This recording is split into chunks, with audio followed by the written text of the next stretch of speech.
3 chambers. All of the aspirants of the world's churches or temples go to the house of God, or the church or temple, in order to receive this benefit.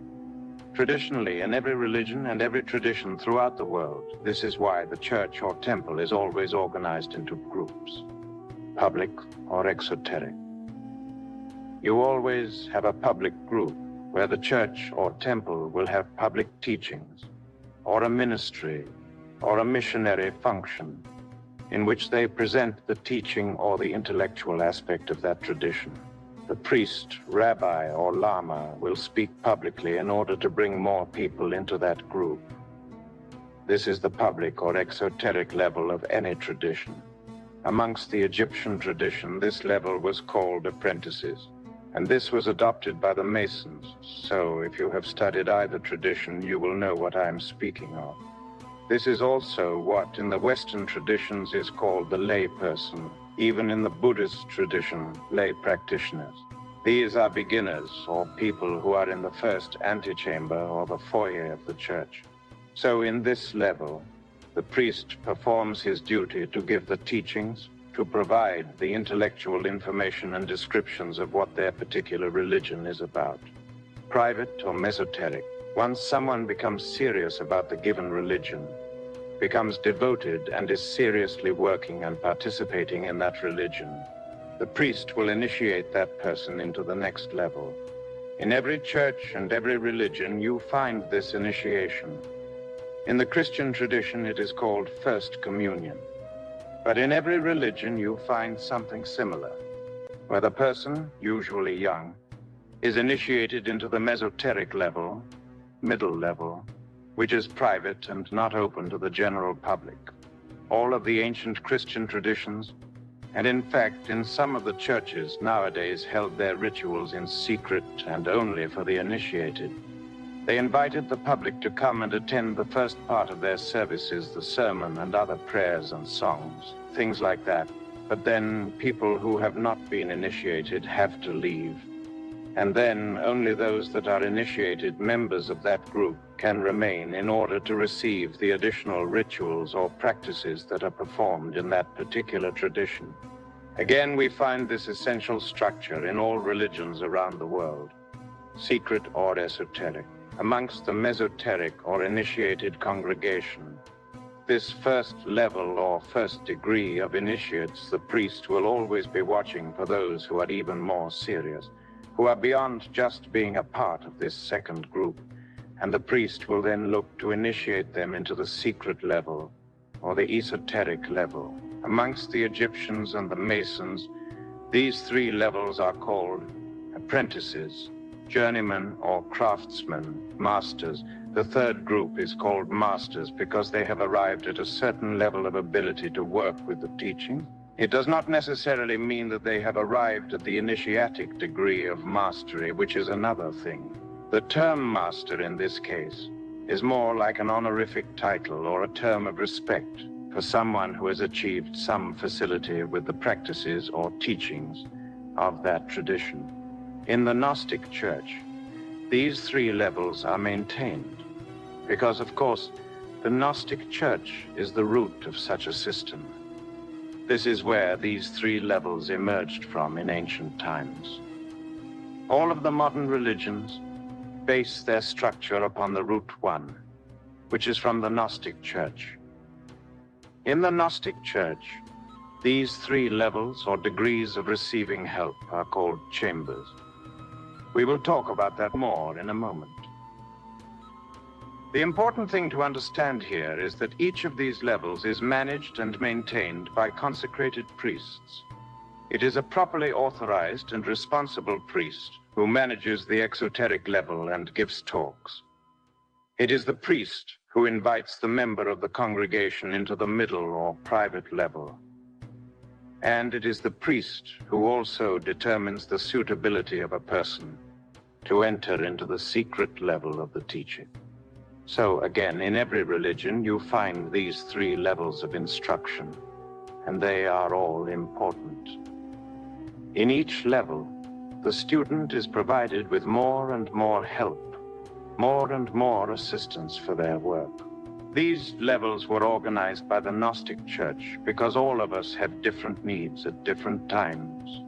Thus, every religion is able to provide for the needs of its members at the appropriate time by the intercession of a priest who observes the congregation and guides the congregation through those levels according to what each one needs and when. We find this written about a little bit in the Bible, the very important responsibility that a priest has, or a lama, a teacher. In the book of Hebrews, Paul wrote about this responsibility and the importance of it in the tradition. For every high priest taken from among men is ordained for men in things pertaining to God, that he may offer both gifts and sacrifices for sins, who can have compassion on the ignorant and on them that are out of the way, for that he himself also is compassed with infirmity. And by reason hereof he ought, as for the people, so also for himself, to offer for sins. And no man taketh this honor unto himself, but he that is called of God, as was Aaron. So also Christ glorified not himself to be made an high priest, but he that said unto him, Thou art my son, today have I begotten thee. As he saith also in another place, Thou art a priest forever after the order of Melchizedek. Hebrews 5:1-6. This is the important thing. Jesus from the gospel was a priest from the order of Melchizedek, not the other way around. Melchizedek was the one who established the priesthood and was the one who all the subsequent prophets and priests and great avatars and messengers belonged to the order of Melchizedek, not the other way around. Jesus, who in the days of his flesh, when he had offered up prayers and supplications with strong crying and tears unto him that was able to save him from death, and was heard in that he feared, though he were a son, yet learned he obedience by the things which he suffered, and being made perfect, he became the author of eternal salvation unto all them that obey him, called of God and high priest after the order of Melchizedek, of whom we have many things to say, and hard to be uttered, seeing ye are dull of hearing. For when for the time ye ought to be teachers, priests, ye have need that one teach you again which be the first principles of the oracles of God, and are become such as have need of milk, and not of strong meat. For every one that useth milk is unskillful in the word of righteousness, for he is a babe. But strong meat belongeth to them that are of full spiritual age, even those who by reason of use have their inner senses exercised, awakened, to discern both good and evil. Hebrews 5:7-14. What he is pointing out here is that Jesus passed through all of his penance and his difficulties in order to be worthy to earn the right to belong to the order of Melchizedek. This emphasizes the sacred nature of priesthood and the duties of that priesthood, which are to manage and maintain these three chambers, these three levels of initiation which exist in every religion. So later in the book of Hebrews, Paul states directly that Jesus was made a high priest in the order of Melchizedek, whither the forerunner is for us entered, even Jesus, made an high priest forever after the order of Melchizedek. Hebrews 6:20. Who is this Melchizedek, and why is this so important? The name Melchizedek is, of course, Hebrew, and it means king of justice, or king of righteousness or virtue. Melchizedek is a very advanced initiate and high priest. Later in Hebrews, Paul describes him, and this is a fascinating description to really contemplate deeply.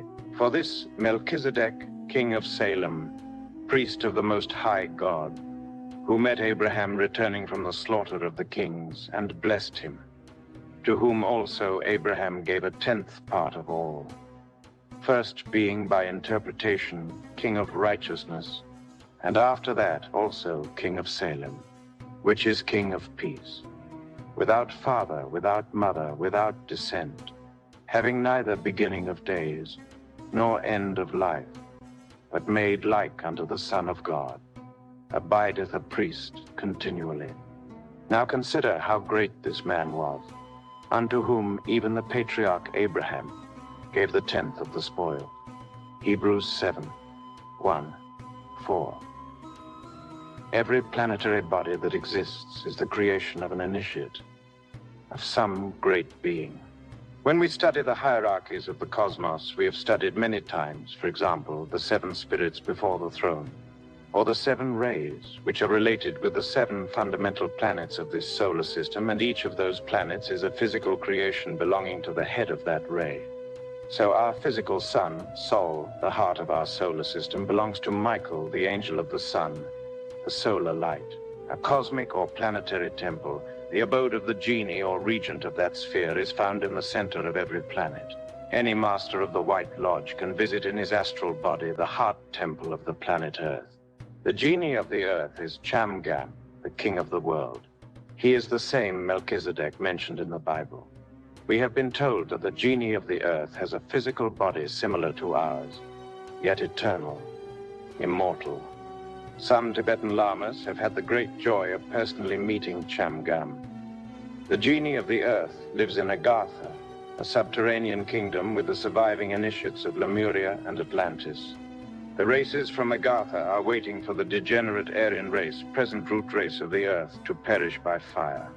When all of us, the perverse ones of this root race, have perished, then the survivors of Lemuria and Atlantis will repopulate the earth and will mix with some selected survivors of our present Aryan root race and will fashion the future 6th root race.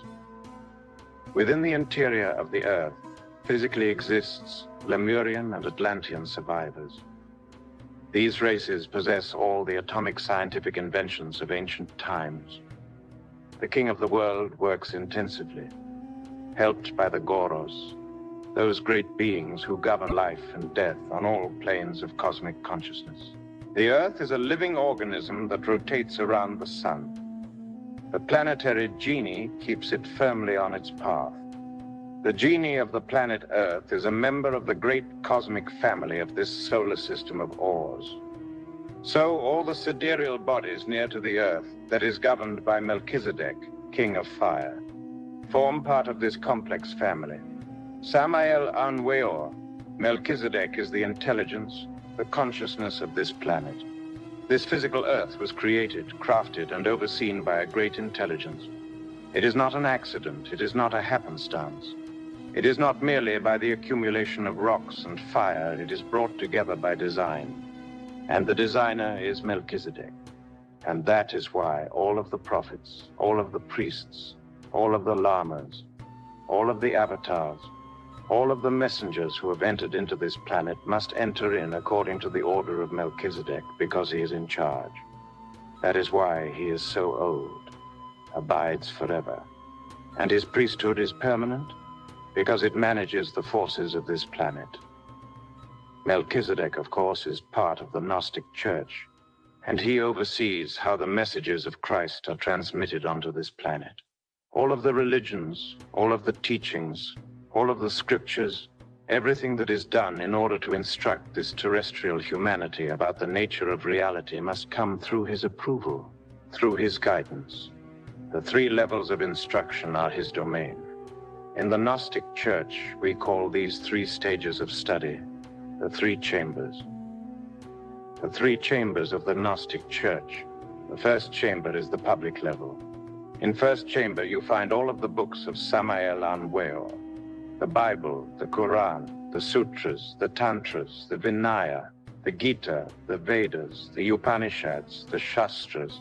All of the great scriptures from every religion that are publicly available belong to first chamber and are important resources of study and reflection for all of the students of the Gnostic Church. While learning in the first chamber, humanity has the opportunity to define themselves, to discover the baptism, to discover the penance, to discover communion, and in that way they can decide how they want to live. to continue perpetuating suffering, or to conquer it. You cannot have both. You have to pick one or the other. You cannot simultaneously create suffering and conquer it. This is like trying to ride a bicycle in two directions at the same time. You cannot. It is impossible. You have to choose one and go. In the Gnostic Church, first chamber is where all of the teachings are given publicly. The priests who are in charge of the chambers will always watch the congregation in order to determine who is ready to enter second chamber when the time comes for a given student to advance into another level of instruction. So in the Gnostic Church, second chamber and third chamber are maintained, but these chambers are private. In other words, anyone who is endeavoring to become a member of the Gnostic Church begins by attending lectures and the functions of first chamber. And when the priest determines that someone is ready to move to second chamber, they are invited privately. Then, if they accept the invitation, those students are initiated into the Mesoteric congregation, or second chamber. Second chamber is private, precisely because it is an additional level of help that the public level is not ready for. To enter into the additional level of help, a person needs preparation in order to understand, in order to receive the elements without obstacles or confusion. We often compare this to our experience in school. A second-grade student will not benefit from a college-level math class. In fact, it will only confuse them, and they will be a distraction for everyone else. The chambers are similar to this. It is not that it is private or secret in order to hide things that might be bad. It is in order to give the students the opportunity to receive the help of Christ without the interference of the ego. Thereafter, from second chamber, there is third chamber, which is considered even more secret, but specifically because there are few who are capable of keeping up with it. We will discuss these a little more deeply so you can understand the differences. The three chambers are related with the three brains. First chamber is the intellectual study. Second chamber is related with the heart.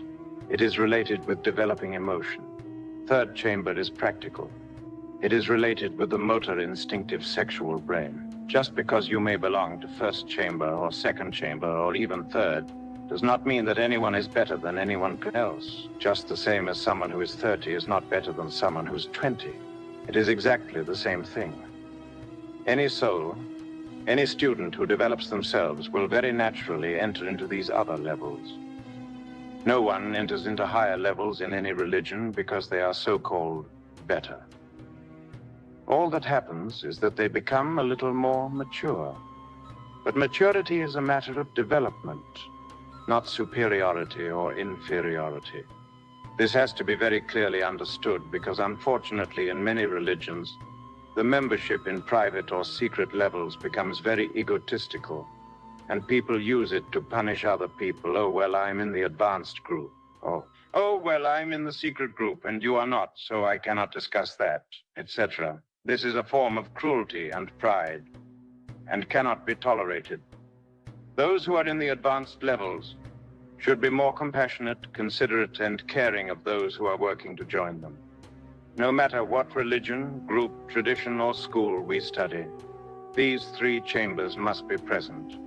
Otherwise, the tradition does not belong to the Gnostic Church, period. End of story. There is no debate.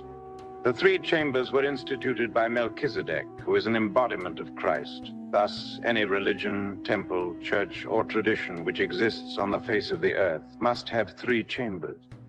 And if they do not have the teachings of Christ, simple as that.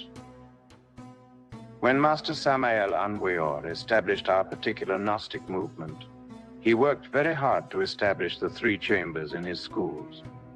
He said, "In order to form the Gnostic movement, I have fought very much here in Mexico during the 18 years of a continuous journey towards a permanent diffusion of the Gnostic teachings. Thus, after this rigorous work, I have achieved the preparation of a group of paladins who are ready to make a gigantic movement that will extend from border to border and from one sea to the other. In other words, from the border of Guatemala to the border of the United States, and from the Atlantic Ocean to the Pacific Ocean. All of this has been a matter of intense work, of an unwearied battle. Now we have various organized groups, so the basis for the gigantic work that awaits us is established. Thus, in a short time, the Gnostic movement here in Mexico will be powerful and organized according to the law of Christ. We have many people in the first chamber. Yes, many aspirants attend the different groups of first chamber. However, the aspirants within the second chamber are fewer, and this is because they require better preparation. Concerning this stage of the teachings, second chamber, I am more careful. Thus, in order to pass a student into the second chamber, I have to be very sure that such an aspirant is completely defined, since it is clear that in the second chamber many esoteric aspects of great responsibility enter into action. And it is clear that a great deal of veneration, respect, and responsibility is demanded from the student. The student must enter into the second chamber duly prepared in order to appreciate the esoteric value of this chamber. Gnostic Paladin. He goes on to describe how he waits for years to determine if someone is prepared to enter into second chamber. Then he said, "Now the students of third chamber indeed are very few, because these have to be very well defined. So, the third chamber is active here in Mexico in a very special place. I want you to emphatically know that the third chamber has only one objective, the awakening of the consciousness. Here, we, with effective and practical methods which I already taught, dedicate ourselves as a group to the awakening of the consciousness. Thus, in the third chamber, we have individuals that are already working in the jinn state, who work perfectly in the fourth dimension. Some of these students have gone to Tibet with their body of bones and flesh in the jinn state. Of course, these are people of third chamber that work intensely with concentration, meditation, and samadhi, etc. So the students of third chamber are awakening very fast because they are increasingly working in a practical way. That is, with astral projection, in the jinn state, in ecstasy. Thus, I am not content until they become totally awakened. Here in Mexico, I have told the students of third chamber that the moment will arrive in which we will only reunite in the jinn state. Therefore, those who are not prepared to attend with their body in the jinn state will remain out of the third chamber. Gnostic Paladin. So you can see that these chambers are very serious. This is not a game.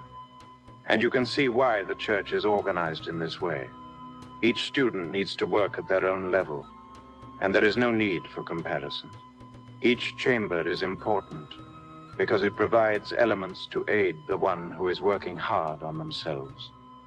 The first chamber is the opportunity to learn the doctrine, to prepare oneself, to become serious, to develop responsibility, veneration, and respect as he described.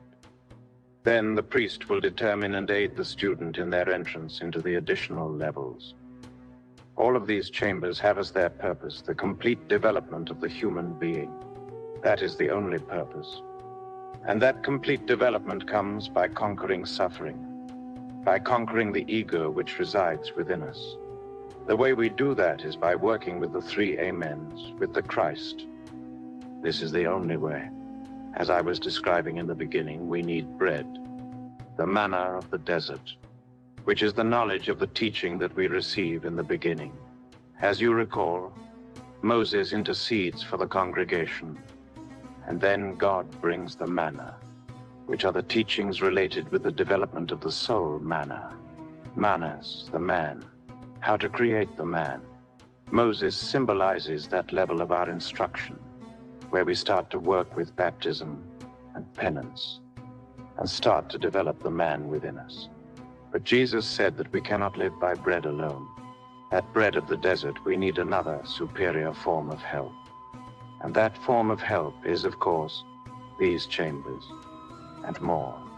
We receive this help, the word that Jesus describes, through the intercession of priests, Tiferet.